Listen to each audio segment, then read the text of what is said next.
اعوذ باللہ من الشیطان الرجیم بسم اللہ الرحمن الرحیم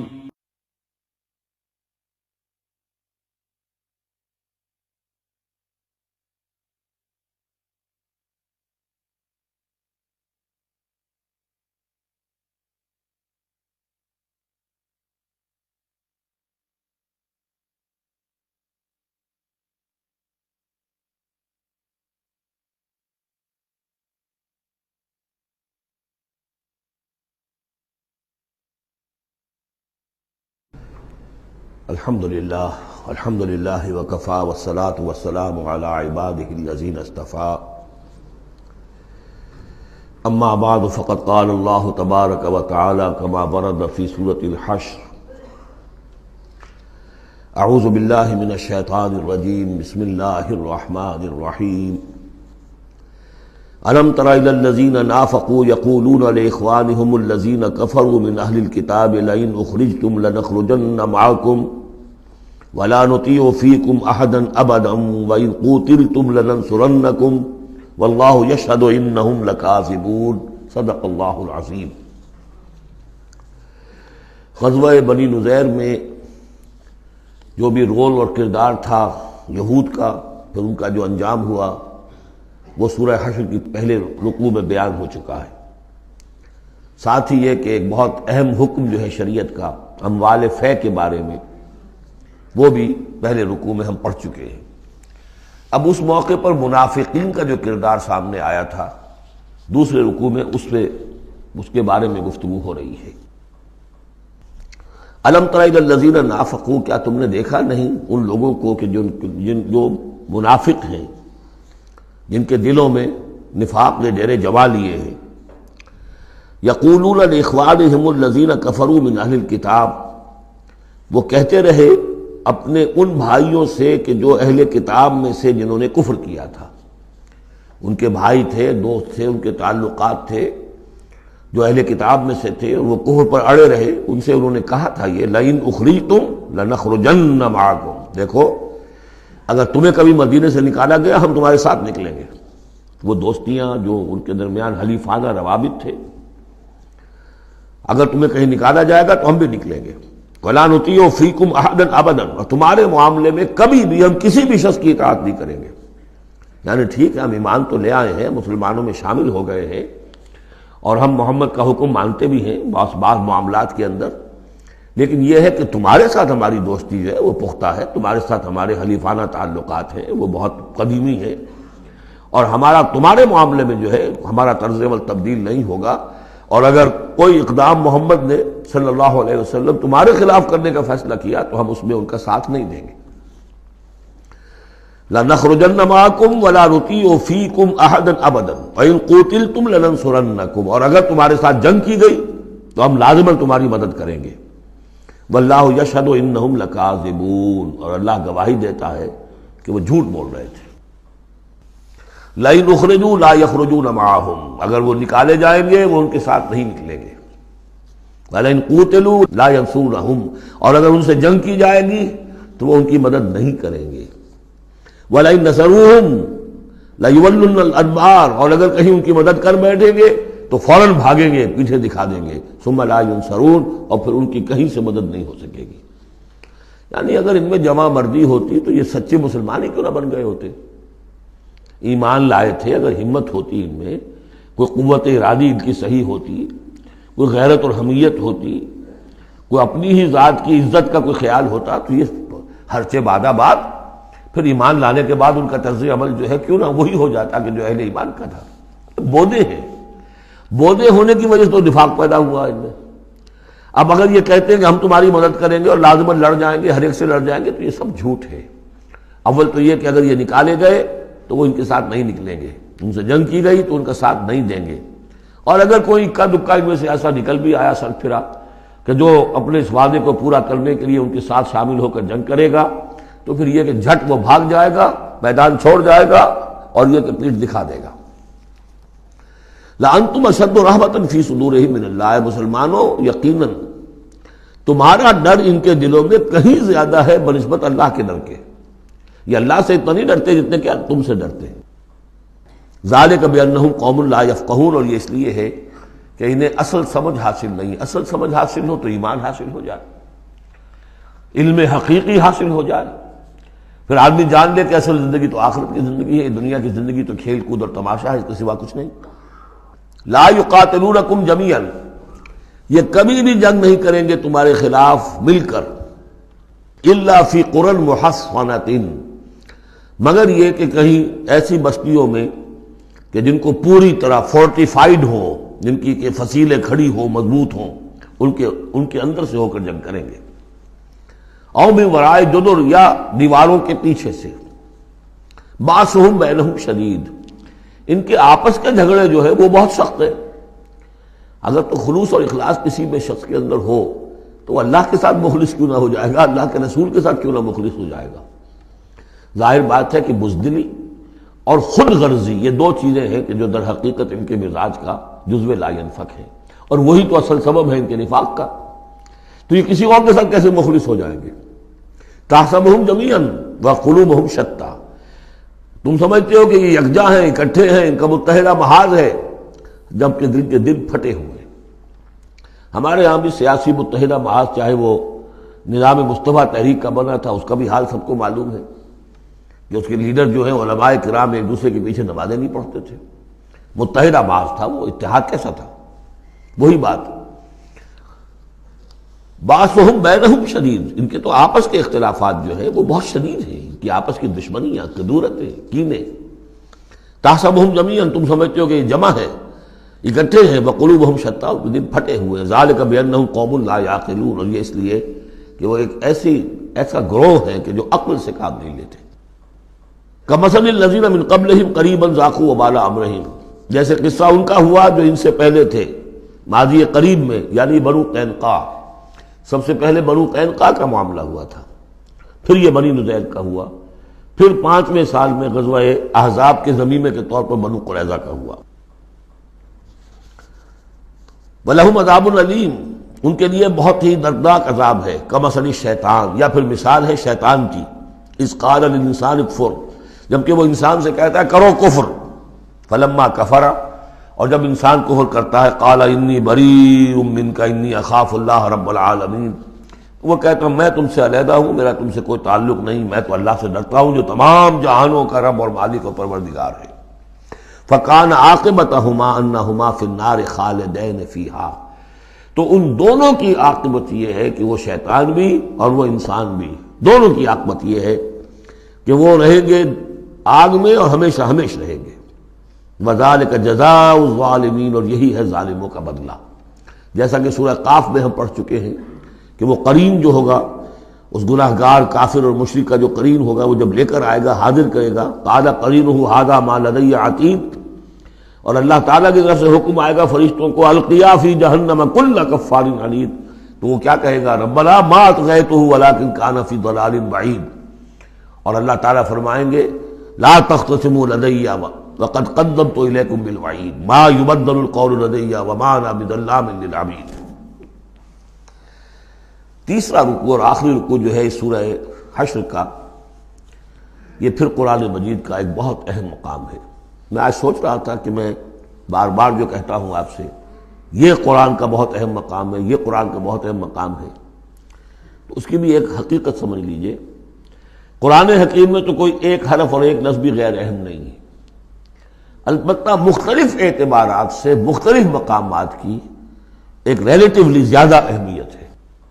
بعض مقامات حکمت کے ہیں، بعض مقامات جو ہیں وہ فلسفیانہ ہیں، بعض مقامات وہ ہیں کہ جو جدید سائنس کے حوالے سے بڑے اہم ہیں، بعض مقامات وہ ہیں جو روح دین سے بحث کرتے ہیں، بعض مقامات وہ ہیں جو ایمان کی ماہیت کو واضح کرتے ہیں، ایمان کیا ہے۔ تو اس اعتبار سے یقیناً مختلف مقامات جو ہیں وہ مختلف اعتبارات سے اور حیثیتوں سے وہ زیادہ اہمیتوں کے حامل ہیں۔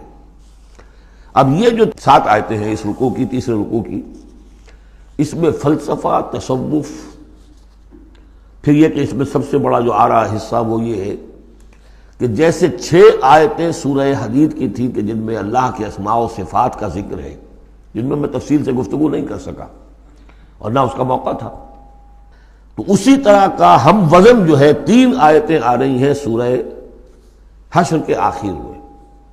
قرآن حکیم میں اسماء خداوندی کا سب سے بڑا گلدستہ، 16 اسماء ایک جگہ پر اور کہیں نہیں، 8 اسماء ایک آیت میں. الملک القدوس السلام المومن المہیمن العزیز الجبار المتکبر سبحان اللہ عما یشرکون، ایک ہے. تو اس اعتبار سے یہ حصہ بہت اہم ہے.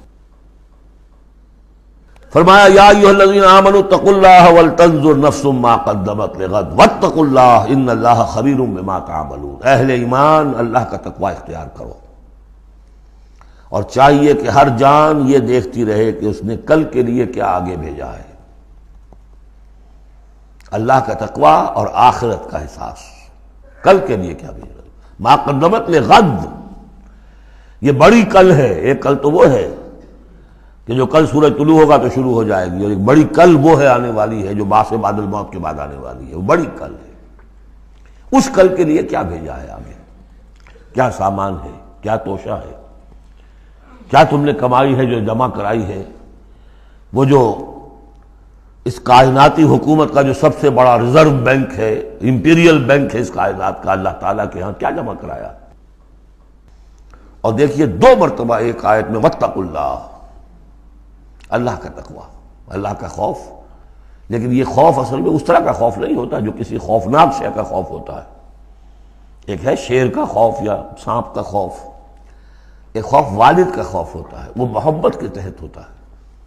میرے والد جو ہے ناراض نہ ہو جائے، میں اپنے والد کے احساسات اور جذبات کو مجروح نہ کر بیٹھوں، وہ مایوس نہ ہو جائے مجھ سے، اللہ ناراض نہ ہو جائے. یہ خوف. یا ایھا الذین آمنوا اتقوا اللہ ولتنظر نفس ما قدمت لغد واتقوا اللہ ان اللہ خبیر بما تعملون. یقیناً جو کچھ تم کر رہے ہو اللہ اسے باخبر ہے. اگلی آیت ہے جسے علامہ اقبال نے قرار دیا کہ ان کے فلسفہ خودی کی سورس یہ ہے. سید نذیر نیازی نے ہمارے ہاں قرآن کانفرنس میں باقاعدہ بیان کیا، ان کے مضمون میں بھی موجود ہے یہ، کہ میں نے حضرت علامہ سے یہ سوال کیا کہ آپ کے فلسفہ خودی کے بارے میں بڑی جیب گوئیاں ہوتی ہیں. کوئی کہتا ہے کہ فلاں نیٹشے سے آپ نے اخذ کر لیا ہے، فلاں سے کر لیا ہے. آپ بتائیے کہ آپ کے اس فلسفہ خودی کی سورس کیا ہے. تو علامہ نے فرمایا کہ اچھا کل آ جانا فلاں وقت.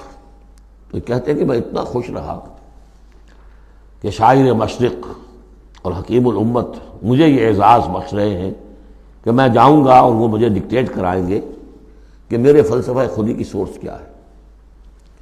تو میں گیا اور بہت خوش گیا، پینسل کاپی لے کر گیا. میں گیا تو کہا ذرا قرآن مجید اٹھا لاؤ. تو ایک تو مجھ پر وہ ویسی پڑ گئی. پھر کہا کہ ذرا کھولو سورہ حشر نکالو اور یہ آیت پڑھو، وَلَا تَكُونُوا كَالَّذِينَ نَسُوا اللَّهَ فَأَنسَاهُمْ أَنفُسَهُمْ أُولَٰئِكَ هُمُ الْفَاسِقُونَ. یہ ہے میرے فلسفہ خودی کی سورس. دیکھنا مسلمانوں، ان لوگوں کی طرح نہ ہو جانا جنہوں نے اللہ کو بھلا دیا، تو اللہ نے انہیں اپنے آپ سے غافل کر دیا. فَأَنسَاهُمْ أَنفُسَهُمْ، اس کے کیا معنی؟ کیا کوئی خدا سے غافل جو اپنے آپ کو بھول جاتا ہے؟ اپنے پیٹ کا خیال نہیں رہتا اس کو؟ اپنے جسم میں کوئی پھوڑا نکل آئے تو علاج نہیں کراتا؟ کس چیز سے غافل ہے؟ وہ اپنے جسم سے غافل نہیں، وہ اپنے حیوانی وجود سے غافل نہیں، اس کے تقاضوں سے غافل نہیں، اس کی اپ کیپ، اس کی مینٹیننس، اس کی ویئر اینڈ ٹیئر کو درست کرتے رہنا، کسی چیز سے غافل نہیں. معلوم ہوا کہ اس حیوانی وجود کے علاوہ کوئی حیثیت ہے انسان کی، اصل حقیقت جس کو انسان بھول جاتا. اور یہ ہم پڑھ چکے ہیں سورہ مجادلہ کے اندر بھی الفاظ آئے تھے کہ شیطان نے انہیں اللہ کو بھلا دیا. فَأَنسَاهُمْ ذِكْرَ اللَّهِ اسْتَحْوَذَ عَلَيْهِمُ الشَّيْطَانُ فَأَنسَاهُمْ ذِكْرَ اللَّهِ. شیطان نے ان پر قابو پا لیا ہے اور انہیں بھلا دیا ہے، اللہ کے ذکر سے غافل کر دیا ہے. تو جو لوگ اللہ کو بھلا دیتے ہیں وہ اپنے آپ سے، اپنی اصل حقیقت سے غافل ہو جاتے ہیں. وہ اپنے آپ کو کیا سمجھتے ہیں؟ حیوان. اور آج کا ہماری جو تہذیب کا جو مرکزی نقطہ ہے، آج کا گلوبل سویلائزیشن کا، کہ انسان میرا حیوان ہے. اور اس میں سب سے بڑا پارٹ پلے کیا ہے ڈاروین کے نظریہ ارتقاء نے. حیوان جیسے اور حیوان ہے ویسا حیوان انسان ہے. اتنا ہی فرق ہے نا جتنا گھوڑا اور گدھا.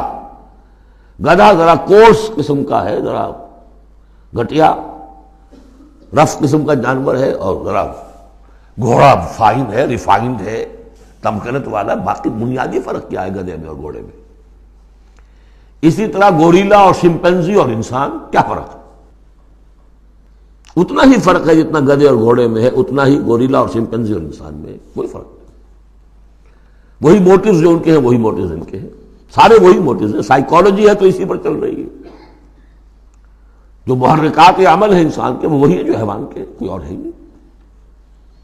یہ ہے اصل میں اس دور کا المیہ، اللہ کو بھول جانا اور اپنی اصل حقیقت یعنی روح. اللہ کو بھلاؤ گے تو تمہارے اندر جو ڈیوائن ایلیمنٹ اس نے پھونکا تھا اس سے غافل ہو جاؤ. اب کیا رہ گئے تم میرے حیوان؟ میں نے آپ کو اس سے پہلے بھی وہ اپنشد کا جملہ سنایا ہے. Man in his ignorance identifies himself with the material sheaths which encompass his real self. Real self تو میری انا ہے، میری خودی ہے. اور یہ انا خودی فلسفیانہ الفاظ ہے کس شے کے لیے؟ وہ جو روح ہے میرے اندر ہے، نور تجلی بھی اسی خاک میں پنہاں، غافل تو نرا صاحب ادراک نہیں ہے. نقطۂ نوری کے نام او خودی، زیر خاک ماں شرار زندگی. لیکن اس سے غافل، جب اس سے غافل حیوان رہ گئے. جب حیوان رہ گئے اولئک ھم الفاسقون، تو حیوان کے لیے تو کوئی مورل لا ہے نہیں. اور ارلی فرینچ لٹریچر جو ہے پچھلی سینچری کا وہ سارا اسی پر بیسڈ ہے.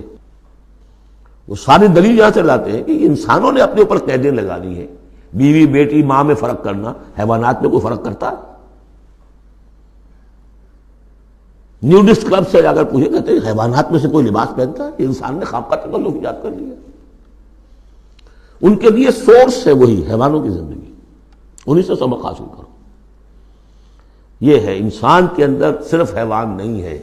جیسے کہ شیخ سعدی نے کہا تھا آدمی زیادہ طرفہ معجون است از فرشتہ سرشتہ وز حیوان.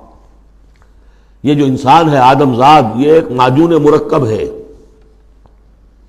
اس میں فرشتہ بھی، سرشتہ کہتے ہیں گوندنے کو، آٹے کو پانی کو ملا کر گوندتے ہیں آپ، یکجان کرتے ہیں. تو از فرشتہ سرشتہ وز حیوان، اس میں ایک فرشتہ بھی ہے ایک حیوان بھی ہے، دونوں گندے ہوئے. فرشتہ ہے روح، عالم امر کی شے، اور وہ نور سے پیدا کیا. روح بھی روح عالم امر کی شے، یسألونک عن الروح قل الروح من امر ربی، یہ بھی نور سے پیدا کی گئی. نقطۂ نوری یہی ہے. تو ولا تکونوا کالذین نسوا اللہ فانساہم انفسہم اولئک ھم الفاسقون. لا یستوی اصحاب النار واصحاب الجنہ، دیکھو برابر نہیں ہو سکتے آگ والے اور جنت والے. اصحاب الجنت ھم الفائزون، یقیناً جنت والے ہی کامیاب ہوں گے.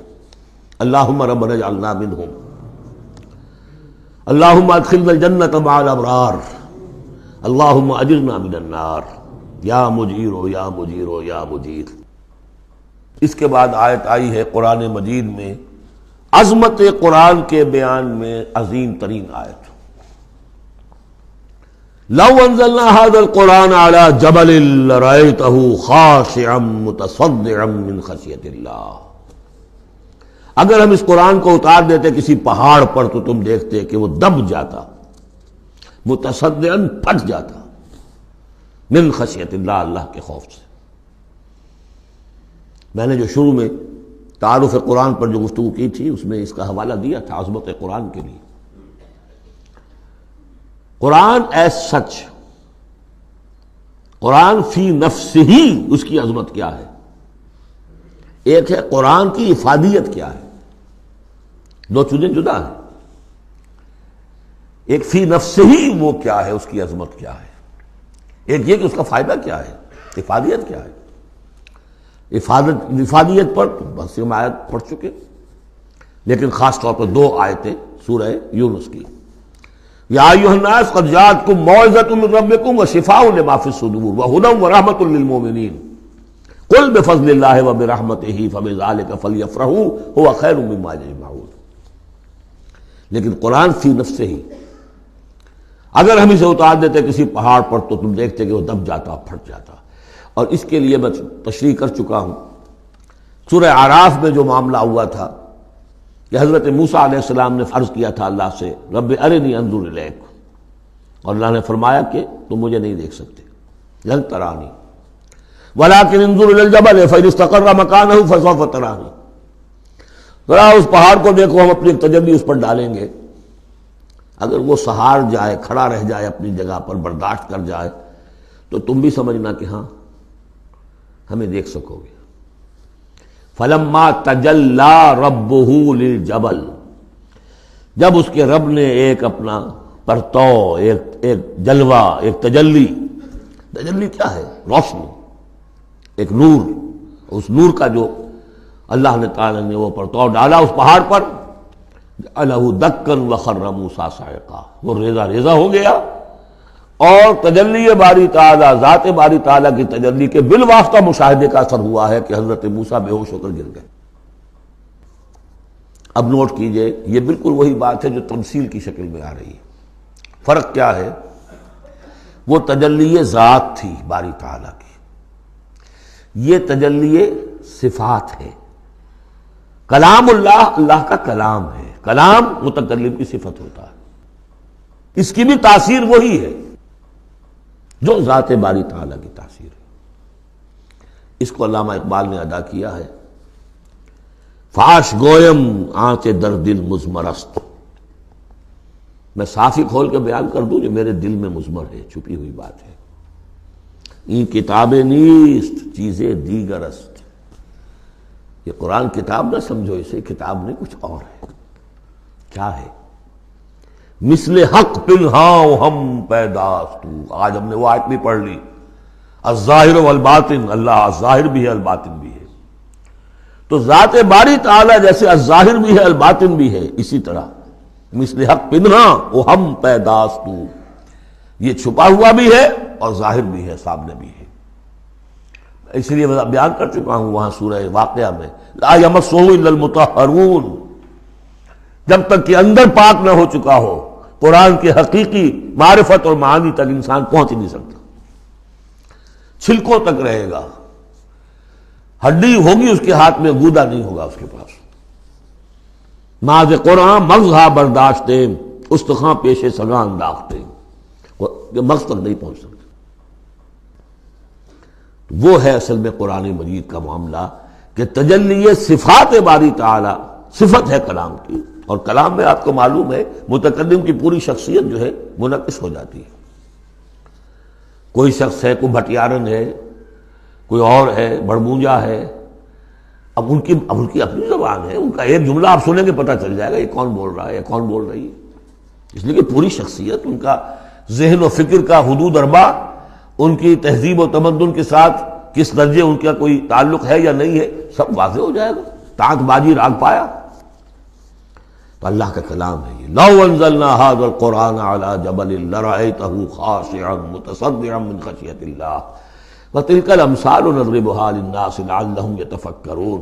اور یہ مثالیں ہیں جو ہم لوگوں کے لیے بیان کرتے ہیں تاکہ وہ فکر کریں، غور کریں، سوچیں.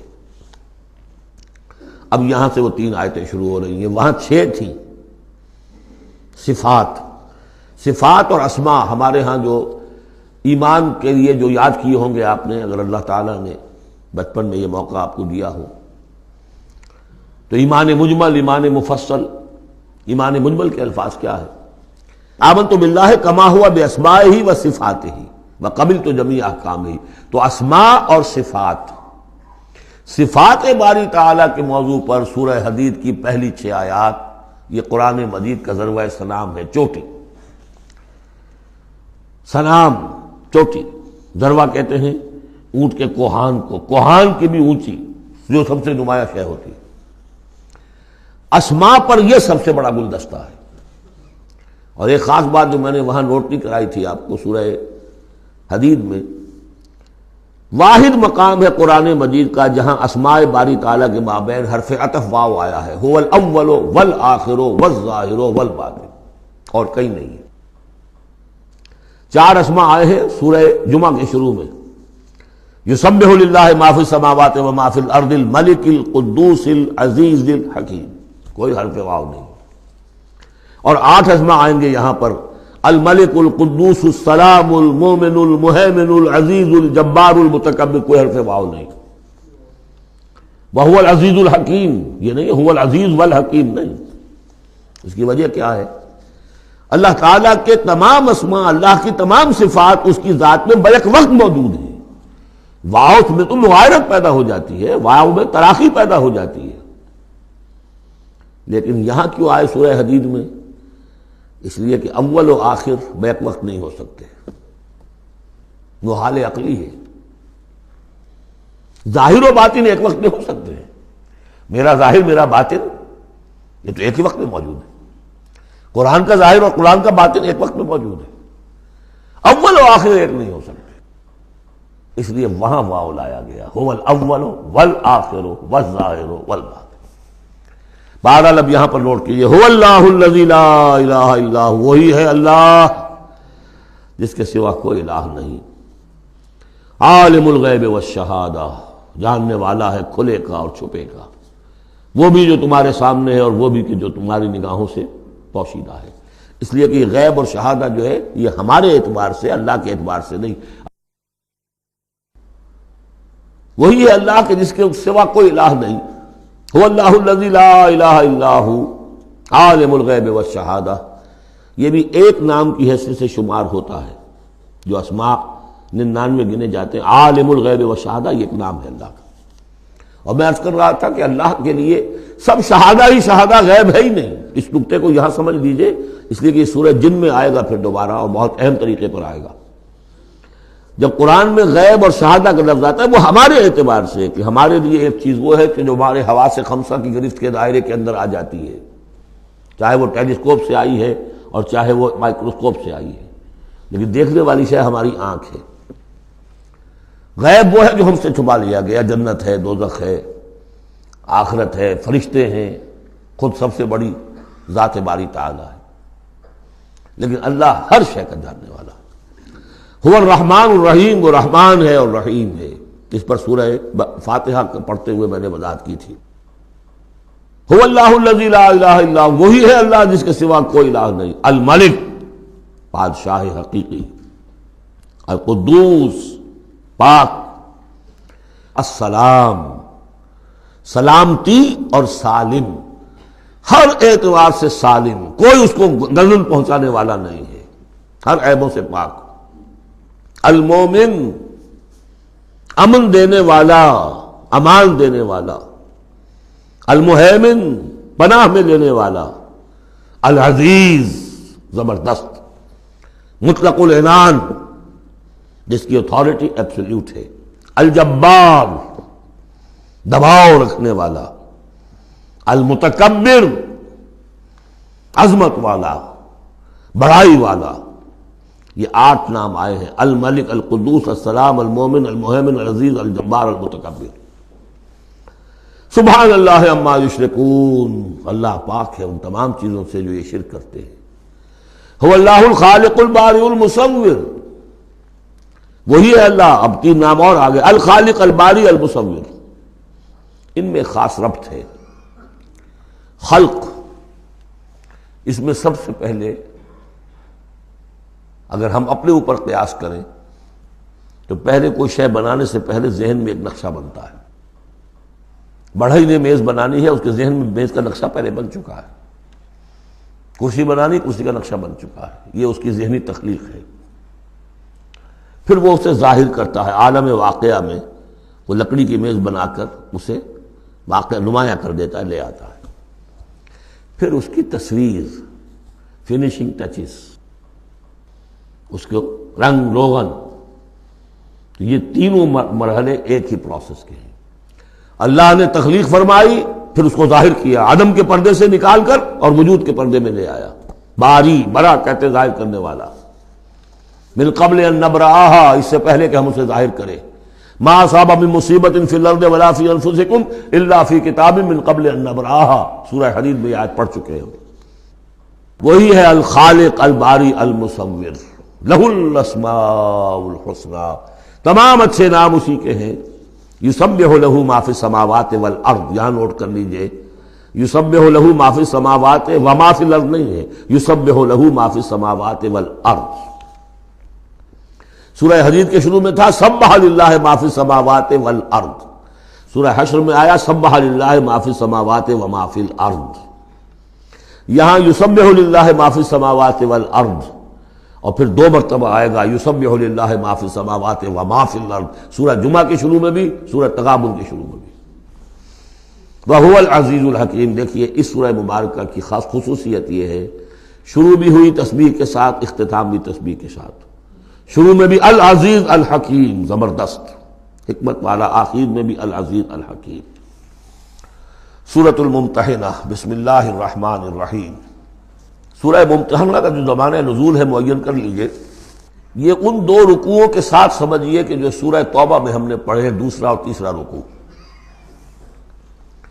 فتح مکہ سے پہلے جو کچھ رد و قدا چل رہی تھی کہ نہیں کرنا چاہیے، کاہے کے لیے فوج کشی کر رہے ہیں، اور اس پر پھر جو اللہ تعالیٰ کی طرف سے جو تبصرہ آیا، منافقین تھے یا ضعفاء تھے، ان کے اعتراضات کے جواب دیے گئے، آخر مکے والے کتنے ہی برے صحیح، بہرحال وہ حرم کی خدمت کرتے ہیں، لہذا ان کا ایک نیکی کا مقام بھی ہے، وہ ساری دلیلاں پڑھ چکے ہیں۔ سورہ توبہ رکوع 2 اور 3، یہ بھی 2 رکوع ہیں۔ اسی موقع پر ایک بہت مخلص مومن صحابی، ان سے ایک بہت بڑی غلطی ہو گئی۔ حضرت حاتب ابن ابی بلتعہ رضی اللہ تعالی عنہ، بدری ہیں، ان کے گھر والے، ان کا پورا کنبہ ابھی مکے میں تھا، اور ان کا کوئی وہاں پہ رشتہ دار ایسے نہیں تھے کہ جو ان کی حفاظت کر سکے۔ انہیں یہ اندیشہ ہوا کہ اگر واقعی اب جنگ ہو گئی اور اگر ہم جا رہے ہیں مکے پر چڑھائی کرنے کے لیے، تو پھر یہ ہے کہ مکے میں جو مشرکین ہیں، کفار ہیں، وہ میرے بچوں کو، میرے گھر والوں کو شدید نقصان پہنچا سکتے ہیں، لہذا میں ان کے ساتھ کوئی نیکی کروں تاکہ میرے اس احسان کو پیش نظر رکھ کر وہ میرے گھر والوں کا لحاظ کریں۔ انہوں نے ایک خط لکھا مکے والوں کے نام، اور اس میں گویا کہ وہ سیکریٹ جو ہے وہ لیک کر دیا کہ محمد اب تم پر چڑھائی کرنے والے ہیں صلی اللہ علیہ وسلم۔ یہ احسان دھرا۔ ایک عورت کو وہ خط دیا، اس عورت نے اس خط کو اپنی چٹیا میں باندھ لیا تاکہ تلاشی لی جائے تو کہیں سے نکلے نہ، اور وہ عورت وہ خط لے کر روانہ ہو گئی۔ ادھر حضور کو اللہ تعالیٰ نے وحی سے مطلع کر دیا۔ حضور نے بھیجا حضرت علی اور ان کے ساتھ ایک اور صاحب کہ جاؤ فلاں جگہ اس وقت وہ عورت ہوگی، تم جا کے اس کو وہاں ٹھہری ہوئی ہے راستے میں کسی منزل میں، اس کے پاس خط ہے، وہ لے کے آؤ۔ وہاں پہنچے، عورت موجود تھی، محمد رسول اللہ کی دی ہوئی خبر تو غلط نہیں ہو سکتی تھی۔ اس سے پوچھا، نہیں قتل نہیں۔ اس کی جو تلاشی لی تو کہیں نہیں نکلا۔ پھر حضرت علی نے دھمکی دی، دیکھو ہمیں ہمارے نبی نے بتایا ہے تمہارے پاس خط ہے، جھوٹا نہیں ہو سکتا وہ، یا تو تم سیدھی سیدھی خط مجھے نکال دو ورنہ میں تمہیں برہنہ کر کے تمہاری تلاشی لوں گا۔ بہرحال یہ دھمکی سن کر وہ پھر اس نے کھول کے اپنی چٹیا اور نکال کے دے دی، وہ خط لے کے آ گئے۔ اب وہ راز کھل گیا، ابی بلتعہ کو بلایا، حاتب نے ابی بلتعہ کو مان لیا، جی حضور یہ میرا خط ہے۔ حضرت علی نے کہا کہ، یا حضرت عمر نے کہ آپ مجھے اجازت دیں کہ میں اس کی گردن مار دوں ابھی؟ آپ نے فرمایا نہیں، حاتب بدری ہے اور بدریوں کے تمام اللہ تعالیٰ پچھلے اگلے گناہ معاف کر چکا ہے، تو اس کی وہ جو فضیلت ہے اس کی وجہ سے جو خطا ہو گئی اللہ معاف کرے گا۔ تو وہ ہے اصل میں کشاکش پس منظر میں جس میں کہ یہ صورت نازل ہو رہی ہے۔ یا ایھا الذین آمنوا لا تتخذوا عدوی وعدوکم اولیاء، اہل ایمان تم میرے اور اپنے دشمنوں کو اپنا دوست اور ولی نہ بناؤ۔ ان کی خیر خواہی، ان کی بھلائی، ان پہ احسان کرنے کی کوشش، ان کے ساتھ اپنے گڈ آفیسز بلڈ کرنے کی کوشش۔ تلقون الیہم بالمودۃ، تم ان پر ان کی طرف رجوع کرتے ہو، بھیجتے ہو پیغام دوستی کے، خلوص و اخلاص کے۔ وقد کفروا بما جاءکم من الحق، حالانکہ انہوں نے کفر کیا ہے، انکار کیا ہے اس حق کا جو تمہارے پاس آیا ہے۔ یخرجون الرسول وایاکم، وہی ہیں جو نکالتے ہیں، یعنی جنہوں نے نکالا ہے رسول کو صلی اللہ علیہ وسلم، تمہیں بھی نکالا ہے ان تؤمنوا باللہ ربکم، صرف اس جرم کی پاداش میں کہ تم ایمان رکھتے ہو اللہ پر، اپنے رب پر۔ ان کنتم خرجتم جہادا فی سبیلی، اگر تو تم نکلے تھے مکے سے اور تم نے ہجرت کی تھی اس لیے کہ میری راہ میں جہاد کرو گے، تو یہ طرز عمل تمہیں اس کے منافی ہے۔ وابتغاء مرضاتی، اور میری رضا جوئی کے لیے تم نکلے تھے، تو سرون الیہم بالمودہ، تم خفیہ پیغامات بھیجتے ہو ان کو دوستی کے، احسان کے مبنی۔ وَأَنَا أَعْلَمُ بِمَا أَخْفَيْتُمْ، تم نے خفیہ پیغام بھیجا، میں تو خوب جانتا ہوں جسے تم چھپاتے ہو، وَمَا أَعْلَنْتُمْ، جسے تم ظاہر کرتے ہو، وَمَنْ يَفْعَلْهُ مِنْكُمْ فَقَدْ ضَلَّ سَوَاءَ السَّبِيلِ، جو کوئی بھی تم میں سے یہ کام کرے گا وہ تو پھر سیدھے راستے سے بھٹک گیا۔ یہ ایک آیت ہے، اب تک نوٹ کر لیجیے مدنی صورتوں کا جو مزاج ہے۔ یا ایھا الذین آمنوا لا تتخذوا عدوی وعدوکم اولیاء تلقون الیہم بالمودۃ وقد کفروا بما جاءکم من الحق یخرجون الرسول وایاکم ان تؤمنوا باللہ ربکم ان کنتم خرجتم جہادا فی سبیلی وابتغاء مرضاتی تسرون الیہم بالمودۃ وانا اعلم بما اخفیتم وما اعلنتم ومن یفعلہ منکم فقد ضل سواء السبیل۔ ان یثقفوکم یکونوا لکم اعداء، اگر وہ کہیں تمہیں پا لیں، یعنی تم ان کے ہاتھ لگ جاؤ، ہتھے چڑھ جاؤ، وہ تمہارے ساتھ دشمنی کریں گے۔ وَيَبْسُطُوا إِلَيْهِمْ أَيْدِيَهُمْ، اپنے ہاتھ بڑھائیں گے تمہاری طرف، وَأَلْسِنَتَهُمْ، اور اپنی زبانیں، بِالسُّوءِ، برے ارادے کے ساتھ تمہیں نقصان پہنچائیں گے، ان کی زبانیں بھی ان کے ہاتھ بھی۔ وَوَدُّوا لَوْ تَكْفُرُونَ، اور ان کی خواہش ہوگی شدید کہ کسی طرح تم بھی دوبارہ کافر ہو جاؤ۔ لَن تَنفَعَكُمْ أَرْحَامُكُمْ، تمہیں ہرگز نفع نہیں پہنچائیں گے تمہارے رحمی رشتے، وَلَا أَوْلَادُكُمْ، نہ تمہاری اولادیں، یوم القیامہ، قیامت کے دن، یفصل بینکم، اللہ فیصلہ کر دے گا تمہارے مابین، واللہ بما تعملون بصیر، اور جو کچھ تم کر رہے ہو اللہ اسے دیکھ رہا ہے۔ قد کانت لکم اسوۃ حسنۃ فی ابراہیم والذین معہ، تمہارے لیے ایک اچھا نمونہ ہے، بہت عمدہ ماڈل ہے، اسوہ حسنہ ہے، فی ابراہیم والذین معہ، ابراہیم اور ان کے ساتھیوں کے معاملے میں، ان کی شخصیتوں کی صورت میں۔ اذ قالوا لقومہم، جبکہ انہوں نے کہا اپنی قوم سے، برملا کہہ دیا، انا براء منکم، ہم بری ہیں تم سے، ومما تعبدون من دون اللہ، اور جن کو بھی تم پوج رہے ہو اللہ کے سوا، ہمارا ان سے کوئی رشتہ نہیں، کوئی تعلق نہیں، ہم اعلان برات کر رہے ہیں ان سے۔ کفرنا بکم، ہم منکر ہوئے تم سے بھی، وبدا بیننا وبینکم العداوۃ والبغضاء ابدا، اور اب تمہارے اور ہمارے مابین عداوت اور بغض اور بیر شروع ہو چکا ہے، اب یہ ہمیشہ باقی رہے گا، حتیٰ تؤمنوا باللہ وحدہ، جب تک کہ تم ایمان نہ لاؤ اللہ پر توحید کے ساتھ، یعنی جب تک اس طرح لنگی تلوار نہ بن جائے ایک مومن۔ حزب اللہ کو لنگی تلوار بننا پڑتا ہے، رشتوں کو کاٹنا پڑتا ہے، وَلَوْ كَانُوا آبَاءَهُمْ أَوْ أَبْنَاءَهُمْ أَوْ إِخْوَانَهُمْ أَوْ عَشِيرَتَهُمْ، سورہ مجادلہ میں پڑھا ہے ابھی۔ تو یہ حضرت ابراہیم علیہ السلام کا معاملہ، الا قول ابراہیم لأبیہ لأستغفرن لک، سوائے اس کے کہ ابراہیم نے ایک وعدہ کیا تھا اپنے باپ سے کہ میں آپ کے لیے ضرور استغفار کروں گا۔ یہ سورہ مریم میں ہم پڑھا ہے، جب اس نے کہا تھا کہ تم نکل جاؤ، وَاہْجُرْنِی مَلِیًّا، اراغب انت عن آلہتی یا ابراہیم لئن لم تنتہ لارجمنک واہجرنی ملیہ، حضرت ابراہیم نے کیا کہا تھا؟ سلام علیک ساستغفر لک ربی انہ کان بی حفیہ، میں آپ کے لیے ابا جان میں اپنے اللہ سے دعا کروں گا، استغفار کروں گا۔ وما املک لک من اللہ من شیء، مجھے اختیار کوئی نہیں ہے آپ کے بارے میں اللہ کے ہاں، کچھ نہیں، آخری اختیار اللہ کا ہے۔ ربنا علیک توکلنا والیک انبنا والیک المصیر، پروردگار ہم نے تجھی پر توکل کیا اور الیک انبنا، اور تیری طرف رجوع کیا، والیک المصیر، اور تیری طرف لوٹ جانا ہے۔ ربنا لا تجعلنا فتنۃ للذین کفروا، پروردگار ہمیں اب کافروں کے لیے تختہ مشق اور تختہ امتحان نہ بنا دے کہ ہمارے اوپر وہ ظلم کرے، اور تو ان کو اوپر آزمائش جو انہیں آزما رہا ہے وہ اس شکل میں کہ ہم پر وہ ظلم کرے، جیسے اللہ تعالیٰ کفار مکہ کو آزما رہا تھا، لیکن تختہ ستم، تختہ مشق کون؟ صحابہ کرام بنے ہوئے تھے۔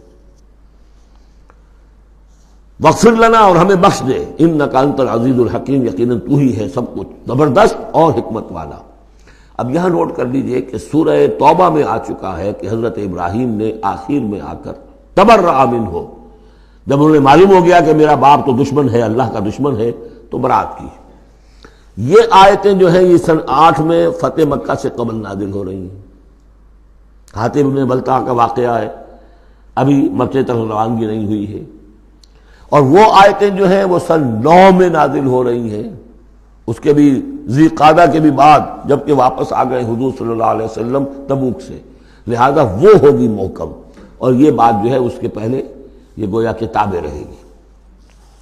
لقد کان لکم فیہم اسوۃ حسنۃ، تمہارے لیے یقیناً ان کی ذات میں، ان کے رویے میں، ان کے طرز عمل میں ایک اچھا نمونہ ہے، لمن کان یرجو اللہ والیوم الآخر، لیکن کس کے لیے؟ کہ جو اللہ کی بھی امید، ملاقات کی امید رکھتے ہوں اور یوم آخر سے ڈرتے ہوں۔ بالکل یہی الفاظ وہاں آئے تھے، لقد کان لکم فی رسول اللہ اسوۃ حسنۃ لمن کان یرجو اللہ والیوم الآخر وذکر اللہ کثیرا، یہ سورہ احزاب میں ہم پڑھ چکے ہیں۔ حضور کی شخصیت، آپ کی سیرت اسوہ کاملہ ہے، لیکن فائدہ کون اٹھائیں گے؟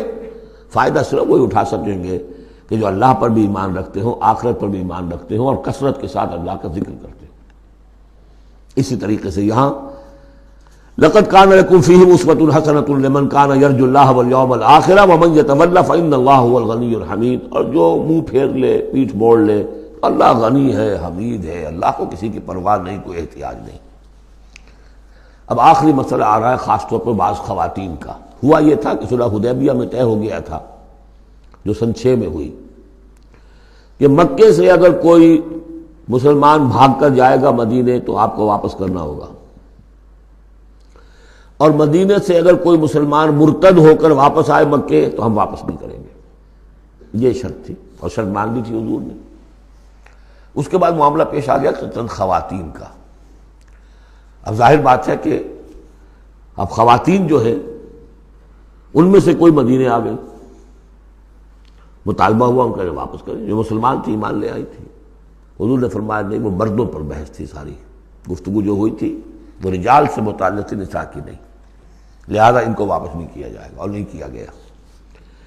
لیکن یہ کہ اب جو وہاں سے خواتین آ رہی ہیں، کہہ رہی ہے کہ ہم تو صاحب ایمان ہیں، اس لیے ہم ہجرت کر کے مکے سے آ گئی ہیں یہاں۔ اندیشہ یہ تھا کہ ان میں کہیں جاسوس نہ آ رہے ہوں، مکے والے جو ہیں ان کے ذریعے سے کچھ اسکینڈلائز نہ کریں ہماری سوسائٹی کو، کچھ کہہ نہیں سکتے، لہذا ان کا معاملہ کیا کیا جائے۔ پھر یہ کہ ان کے شوہر تو وہاں ہیں، شادی تو وہاں ہوئی ہوئی ہے ان کی، تو آیا یہ اب یہاں مسلمانوں کے لیے حلال ہے اس درجے میں کہ وہ ان سے نکاح کر سکیں، یا وہ رشتہ برقرار رہے گا؟ کافر جو ہے ان کی بیویاں یہ مسلمان ہو گئی، یہ آ گئی۔ تو یہ مسائل تھے خواتین کے کہ جن کو اس رکوع میں سورہ ممتحنہ کے اور آخر میں پھر خواتین کی بیعت کا تذکرہ ہے اس میں۔ اور یہ میں سمجھتا ہوں کہ اللہ تعالیٰ کی طرف سے کمپنسیشن ہوتی ہے، جیسا کہ میں نے بتایا تھا کہ باپ اور ماں میں فرق یہ رکھا گیا، قانونی طور پر باپ کا پلڑا بھاری ہے، باپ طلاق دے سکتا ہے ماں کو، ماں تو خلا ہی لے سکتی ہے، طلاق دے نہیں سکتی، اور اگر طلاق ہو جائے گی تو اولاد باپ کی شمار ہوگی، ماں کی نہیں، یہ قرآن کا قانون ہے۔ لیکن دوسری طرف ماں کی خدمت 3 درجے زیادہ ضروری ہے باپ سے، خدمت میں 3 درجے فائق رکھ دیا ماں کو، اور کہا کہ جنت اس کے قدموں تلے۔ تو کمپنسیشن ہوتی ہے، کسی ایک جگہ پر کمی ہے تو دوسری جگہ اس کو، اسی کا نام بیلنس ہے۔ یہ ترازو کے یہ دونوں جو ہیں، اگر بازو جو ہیں یہ برابر ہے تو ایک سیر ادھر ڈالیں گے، ایک سیر ادھر ڈالیں گے، ترازو کی ڈنڈی سیدھی رہے گی۔ ایک چھوٹا ہے ایک بڑا ہے تو چھوٹے میں اب زیادہ ڈالنا پڑے گا اور بڑے میں کم، تب وہ تو یہ بیلنس تو تب ہوگا کہ وہ جو کمی ہے اس کو پیش نظر رکھیں۔ یہ ہے معاملہ کہ جو یہاں پہ بیان ہوا۔ وہ بیلنس کیا کیا اللہ تعالیٰ نے؟ مردوں کی بیعت کا قرآن میں ذکر ہے، اس کا متن قرآن میں کہیں نہیں ہے۔ بیعت عقبہ اولیٰ کا کیا متن تھا، بیعت عقبہ ثانیہ کا متن کیا تھا، کیا بیعت لی تھی، کیا الفاظ تھے، بیعت رضوان کے موقع پہ کیا جو الفاظ کا تھے، کہیں نہیں، قرآن میں نہیں، احادیث میں مل جائیں گے۔ خواتین کی بیعت کو یہ فضیلت دے دی کہ اس کا پورا متن بھی قرآن مجید میں موجود ہے۔ فرمایا عسى اللہ ان یجعل بینکم وبین الذین عادیتم منهم مودہ، ہو سکتا ہے مسلمانوں کہ جو تمہارے اور جن کے مابین دشمنی پڑ گئی ہے اللہ تعالیٰ تمہارے مابین پھر دوستی پیدا کر دے. کیسے پیدا کر دے؟ وہ ایمان لے آئے. فَإِخْوَانُكُمْ فِي الدِّينِ. اور کوئی زیادہ دور تو نہیں تھا مرحلہ. فتح مکہ کے بعد سن 9 میں وہ آیات آئیں کہ 4 مہینے کی مہلت ہے، اس میں ایمان نہیں لاؤ گے تو گردنیں اڑا دی جائیں گی. سب کے سب لوگ ایمان لے آئے. تو اب ہو گئے بھائی اخوانکم فی الدین. عسى اللہ ان یجعل بینکم وبین الذین عادیتم منهم مودۃ واللہ قدیر واللہ غفور رحیم. اللہ ہر شے پر قادر ہے اور غفور ہے اور رحیم ہے. لا ینہاکم اللہ عن الذین لم یقاتلوکم. اللہ تعالیٰ تمہیں ان لوگوں سے نہیں روکتا کہ جنہوں نے تم سے کبھی جنگ نہیں کی، فی الدین، دین کے معاملے میں، ولم یخرجوکم من دیارکم، اور نہ تمہیں نکالا تمہارے گھروں سے، ان تبروہم وتقسطوا الیہم، کہ تم ان کے ساتھ کوئی بھلائی کرو یا انصاف کا معاملہ کرو. جہاں بھی ولایت کا معاملہ نہیں ہے، کافر کو ولی نہیں بنایا جا سکتا، پشت پناہ، مددگار، حمایتی، قلبی محبت نہیں ہو سکتی، لیکن کوئی نیک سلوک کرنا، کوئی بھلائی کرنا، اس میں کوئی اعتراض نہیں. کافروں کے ساتھ کرو. جو غیر حربی ہے، جس کے ساتھ جنگ نہیں ہے، جس نے کبھی آپ کے خلاف آپ کے کسی دشمن کی مدد نہیں کی ہے، اس کا معاملہ مختلف رہے گا. ان اللہ یحب المقسطین. اللہ تعالیٰ انصاف کرنے والوں کو پسند کرتا ہے. انما ینہاکم اللہ عن الذین قاتلوکم فی الدین. تمہیں اللہ روک رہا ہے ان سے کہ جنہوں نے تم سے جنگ کی ہے دین کے معاملے میں، دین کی وجہ سے. واخرجوکم من دیارکم. نکالا ہے تمہیں تمہارے گھروں سے. وظاہروا علی اخراجکم. اور انہوں نے گٹھ جوڑ کیا ہے تمہارے نکالنے پر، ایک دوسرے کی مدد کی ہے. ان تولوہم. کہ تم ان کے ساتھ ولایت، باہمی ولایت، باہمی کا رشتہ قائم کرو، اس سے روکا ہے. ومن یتولہم. اور جو کوئی ان کے ساتھ دوستی کرے گا، فاولئک ھم الظالمون. تو وہی لوگ ہیں کہ جو ظالم ہیں. یا ایھا الذین آمنوا. یہاں سے اب خواتین کا معاملہ. یا ایھا الذین آمنوا اذا جاءکم المؤمنات مہاجرات. اہل ایمان جب تمہارے پاس آئیں مومن خواتین ہجرت کر کے، فامتحنوہن. تو ان کا ذرا امتحان لے لیا کرو، دیکھ بھال کر لیا کرو، یہ واقعی مومن ہے. کچھ تھوڑی سی انٹروگیشن ہو، سرسری سی اندازہ ہو جائے. لیکن اللہ اعلم بایمانہن. باقی یہ کہ اللہ تعالیٰ بہتر جانتا ہے کسی کے دل میں ایمان ہے یا نہیں ہے. آپ کے لیے ناممکن ہے کہ آپ اس کی صحیح تفتیش کر سکیں. تاہم پھر بھی کسی درجے میں ایک احتیاطی تدبیر اختیار کرو کہ دیکھ لیا کرو کہ وہ واقعتاً ایمان والی ہے. فَإِنْ عَلِمْتُمُوهُنَّ مُؤْمِنَاتٍ. پھر اگر تم دیکھو کہ وہ مومن ہے، واقعتاً مومن ہے، فَلَا تَرْجِعُوهُنَّ إِلَى الْكُفَّارِ. تو اب انہیں لوٹاؤ نہیں کفار کی طرف. لا ہن حل لہم. نہ وہ اب ان کافروں کے لیے حلال رہی ہیں، ولا ہم یحلون لہن. نہ وہ ان کے لیے حلال ہے. وآتوہم ما انفقوا. جو کچھ انہوں نے خرچ کیا تھا، مہر دیا تھا، وہ لوٹا دو، یہاں سے دے دو، بھجوا دو. فلاں کافر، اس کی بیوی مسلمان ہو گئی، یہاں آ گئی ہے، اب یہاں تعلق ازدواج ختم ہوا، جو مہر تم نے دیا تھا وہ واپس کر رہے ہیں. دیکھیے یہ ہے عدل و انصاف. جیسے کہ حضرت خالد بن ولید نے ایک موقع پر، جبکہ شام کے محاذ پر ذرا پیچھے ہٹنا پڑا، غالباً ابو عبیدہ کا معاملہ تھا رضی اللہ تعالی عنہما، تو ایک شہر جس سے کہ جزیہ لے لیا گیا تھا، پھر چونکہ وہاں سے پسپائی جو ہے ٹیکٹیکل موو کے طور پر وہاں سے پیچھے ہٹنا پڑا، تو وہ سارا جزیہ واپس کر دیا. ہم جا رہے ہیں، اب آپ لوگوں کی حفاظت کا ذمہ ہم نہیں لے سکتے. ذمہ کا مطلب ہے ہمیں آپ کی حفاظت کی ذمہ داری پوری کرنی تھی، نہیں کر سکتے، یہ رقم واپس. اور دھاڑے مار مار کر وہ روئے کہ یہ لوگ فرشتہ لوگ یہ جا رہے ہیں ہمیں چھوڑ کر. تو یہاں بھی کہا جا رہا ہے کہ وہ کافر ہیں، لیکن یہ کہ ان کے جو انہوں نے مہر وغیرہ دیا ہوا ہے مسلمان عورتوں کا واپس کر لوٹا دو. ولا جناح علیکم ان تنکحوہن اذا آتیتموہن اجورہن. اور اے مسلمانوں، تم پر کوئی حرج نہیں ہے، کوئی گناہ نہیں ہے کہ تم اب ان خواتین سے نکاح کر لو جبکہ تم انہیں ان کے مہر ادا کر دو. ولا تمسکوا بعصم الکوافر. اور اگر تمہاری بیویاں وہاں ہیں، کوئی رہ گئی ہیں ابھی کفر پہ ہیں، تو تم بھی ان کے ناموس کو اپنے قبضے میں نہ رکھو، یعنی انہیں طلاق دے دو، انہیں فارغ کر دو کہ ہمارا تم سے کوئی تعلق نہیں. واسألوا ما انفقتم. اور ان سے مانگ لو جو بھی تم نے ان کو دیا تھا مہر کے طور پر. جب ہمارے اور تمہارے درمیان وہ رشتہ ختم ہوا، میرا مہر واپس کرو. ولیسألوا ما انفقوا. جو انہوں نے خرچ کیا تھا وہ مانگ لیں. جو یہاں مسلمان عورتیں آ گئی ہیں ان کا مہر لوٹا دیا جائے. ذالکم حکم اللہ یحکم بینکم. یہ اللہ کا حکم ہے اور اللہ تمہارے مابین فیصلہ کر رہا ہے. واللہ علیم الحکیم، اللہ سب کچھ جاننے والا ہے، کمال حکمت والا۔ وَإِنْ فَاتَكُمْ شَيْءٌ مِّنْ أَزْوَاجِكُمْ، اور اگر کوئی چیز جاتی رہے تمہارے ہاتھ سے تمہاری بیویوں کے معاملے میں، یعنی مسلمان مرد ہجرت کر کے آ گیا، بیوی اس کی وہاں پر ہے اور وہ کافرہ ہے، مشرکہ ہے، اور اس سے وہ کہتا ہے میرا مہر واپس کرو، وہ نہیں کرتی، وہ مہر واپس نہیں کر رہی، اسے یہاں پہ نکاح کرنے کے لیے مہر ادا کرنا پڑے گا، اس کے پاس پیسے نہیں۔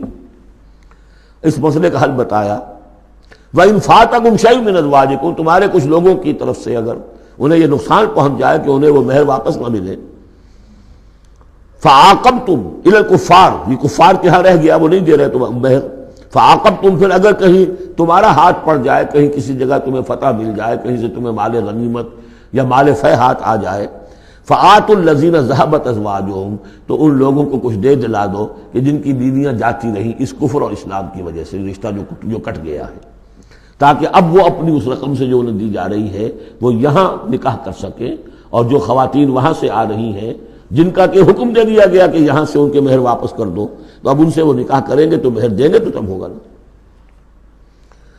فَآتُوا الَّذِينَ ذَهَبَتْ أَزْوَاجُهُمْ مِثْلَ مَا أَنفَقُوا وَاتَّقُوا اللَّهَ الَّذِي أَنتُم بِهِ مُؤْمِنُونَ، اور اس اللہ کا تقوی اختیار کرو جس پر کہ تمہارا ایمان ہے۔ یا ایھا النبی، اے نبی صلی اللہ علیہ وسلم، اذا جاءک المؤمنات یبایعنک، جب آپ کے پاس آئیں مومن خواتین آپ سے بیعت کرتی ہوئی، علی اللہ یشرکن باللہ شیئا، پہلی شرط یہ ہے کہ وہ عہد کریں کہ وہ اللہ کے ساتھ کسی شے کو شریک نہیں کرے گی، ولا یسرقن، دوسری یہ کہ چوری نہیں کریں گی، ولا یزنین، کوئی بدکاری نہیں کریں گی، ولا یقتلن اولادہن، اپنی اولاد کو قتل نہیں کریں گی، ولا یاتین ببہتان یفترینہ بین ایدیہن وارجلہن، اور نہ ہی وہ کوئی ایسا طوفان باندھیں گی، کوئی بہتان لگائیں گی جو ان کے ہاتھوں اور پاؤں کے مابین سے ہو، سیکسول سکینڈلز، کوئی عورت جو تہمت لگا دے کسی کے اوپر اس نے میری آبرو ریزی کی ہے یا اس نے کسی اور اعتبار سے، تو یہ چیزیں بھی نہیں، اور یہ ہوتا رہا ہے، انبیاء تک کے ساتھ ہوا ہے۔ ولا یعصینک فی معروف، اور آخری بات یہ اس بیعت کے اندر کہ جو بھی آپ بھلی بات ان سے کہیں گے اس کے اندر آپ کی نافرمانی نہیں کریں گے۔ یہ ہے آرٹیکلز آف بیع خواتین کے لیے۔ فبایعہن، تو اے نبی ان کی بیعت قبول کر لیجئے، انہیں بیعت کر لیجئے اپنے سے، واستغفر لہن اللہ، اور ان کے ساتھ ان کے لیے اللہ تعالیٰ سے استغفار کیجئے۔ ان اللہ غفور الرحیم، یقیناً اللہ غفور الرحیم ہے۔ اب یہاں نوٹ کر لیجئے کہ جو بیعت مردوں سے لی گئی، بیعت عقبہ ثانیہ، بیعت عقبہ اولیٰ جو تھی وہ تقریباً یہی تھی، اسی لیے اس کو بیعت النساء بھی کہتے ہیں، پہلی بیعت۔ ابھی جو ہے وہ کوئی ایسی شکل سامنے نہیں تھی کہ کوئی جماعتی تشکیل ہو رہی ہو، جماعت بنانی ہو، اور ہمارے ہاں جو بھی صوفیاء ہیں جو بیعت لیتے ہیں وہ بھی تقریباً اسی کو دلیل بناتے ہیں، بیعت عقبہ اولیٰ اور بیعت النساء، وہ اسی بات کا عہد لیتے ہیں، شرک نہیں کروں گا، یہ نہیں کروں گا، چوری نہیں کروں گا، نیکی کے کام کروں گا، وغیرہ وغیرہ۔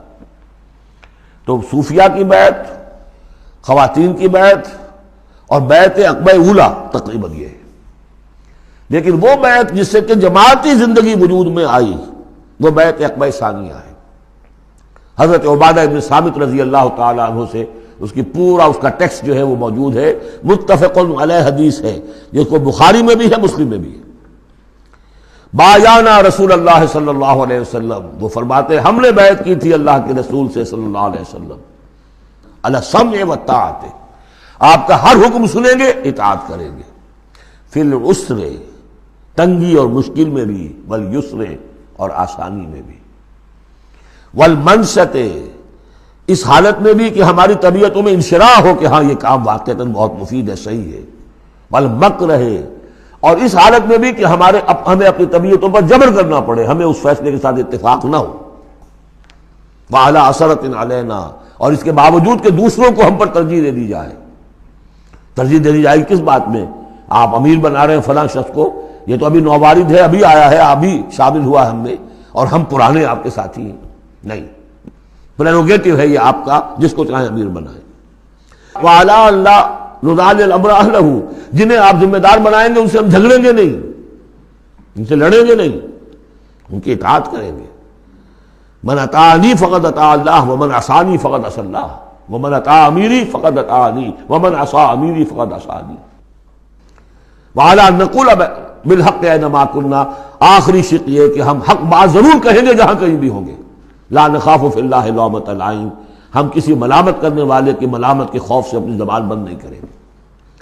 یہ بیعت عقبہ ثانیہ جو ہے اس کو ہم نے تنظیم اسلامی میں اختیار کیا، ایک لفظ کا اضافہ کیا، ابایعک علی السمع والطاعۃ فی المعروف. حضور کی اطاعت مطلق تھی، جو حکم دیں گے، غلط دے نہیں سکتے، معصوم ہے. حضور کے بعد ابو بکر کی بیعت بھی مطلق نہیں تھی، مقید ہے، مشروط ہے، کتاب و سنت کے دائرے کے اندر اندر. یہ بیعت ہے چونکہ اس کے بعد حضور نے پہلی مرتبہ ایک تنظیمی ڈھانچہ قائم کیا کہ مدینے میں آپ نے 12 نقیب مقرر کر دیے. یہ تنظیمی شکل پہلی مرتبہ ہو رہی ہے آپ کی سیرت کے اندر. مکے میں تو چونکہ آپ خود موجود ہیں اور سب صحابہ وہیں ہیں، چھوٹا سا شہر ہے، تو کسی تنظیمی سانچے کی اور ڈھانچے کی اور لمبی چوڑی چین جو ہے بنانے کی ضرورت ہی نہیں. اب مدینہ دور ہے، وہاں کے کچھ لوگ 9 خزرج میں سے اور 3 اوس میں سے آپ نے نقیب بنائے، اب ان کی ذمہ داری بنی. اس طرح جماعتی تنظیم جو بنی ہے وہ اس بیعت پر بنی ہے. البتہ چونکہ خواتین کا معاملہ یہ ہے کہ جماعتی جدوجہد جو آگے چلنی ہے اس میں جہاد اور قتال کے جو مراحل آنے ہیں اس میں خواتین کا حصہ بالواسطہ ہے، بلا واسطہ نہیں ہے، ڈائریکٹ نہیں ہے. وہ بیعت ان سے نہیں دی گئی بلکہ یہی بیعت لی گئی ہے کہ اس کے اندر یہ افعال ہیں، یہ نہیں کریں گے. اور یہ کہ ہاں جو امیر ہیں حضور صلی اللہ علیہ وسلم جو بھی حکم دیں گے، جو بھلائی کا حکم ہوگا اس میں ان کی نافرمانی نہیں کریں گے. اس کو ہم نے تنظیم میں خواتین کی بیعت کے لیے بعین ہی یہی الفاظ اختیار کیے. اور واقعہ یہ کہ اس کا بہت ایک اہم پہلو یہ ہے کہ چاہے خواتین کو وہ دوسرے کام نہیں کرنے جو مردوں والے ہیں، جنگ میں جانا ہے یا کوئی اور مسئلہ ہے، لیکن ایک سینس آف بلانگنگ ہو جاتی ہے کہ ایک گروہ کے ساتھ ہونا. کونوا مع الصادقین، کوئی ہے جس کے ساتھ آپ نے اپنے آپ کو آئیڈینٹیفائی کیا، جماعتی زندگی ہے اور اس کے تحت ایک کام ہو رہا ہے. اس کی برکتیں جو ہیں، جو آپ نے فرمایا گیا، جو حضور نے فرمایا،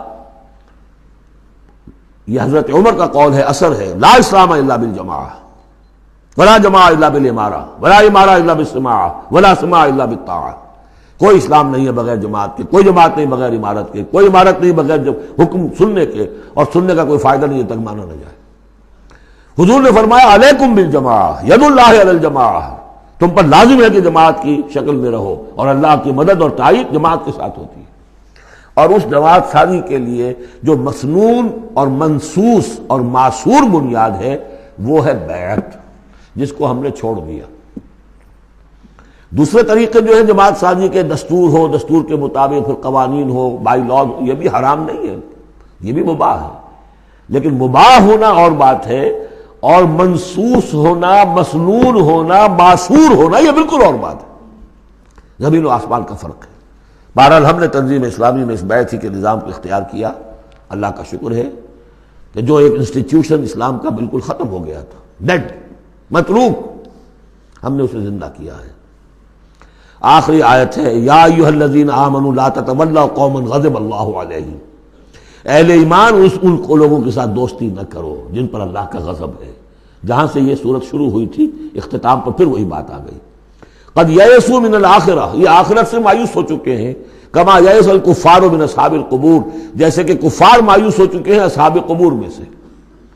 اس کے 2 معنی دیے گئے ہیں. جیسے کفار جو قبر میں ہیں ان پر تو حقیقت واضح ہو چکی ہے نا، عالم برزخ میں جب پہنچ گئے تو انہیں معلوم ہے، اب حقائق منکشف ہو گئے، جیسے وہ مایوس ہو گئے ہیں کہ ان کے لیے اب کوئی راستہ نہیں، اللہ کے عذاب سے بچنے کی کوئی شکل نہیں. یا یہ کہ جیسے یہ کفار مایوس ہو گئے ہیں کہ جو قبر میں چلا گیا اس کا کوئی باعث بعد الموت نہیں، اس کو دوبارہ اٹھا جانا نہیں ہے. دونوں امکانات، دونوں ترجمے کیے گئے ہیں. تو تم ان لوگوں کی طرح نہ ہو جاؤ جو مایوس ہو چکے ہیں یہ لوگ اللہ کی رحمت سے. یہ لوگ جو ہیں، یہ جو یہودی ہیں، اور ان کے ساتھ تمہاری دوستی درست نہیں ہے. بارک اللہ لی ولکم فی القرآن العظیم ونفعنی وإیاکم بالآیات وذکر الحکیم.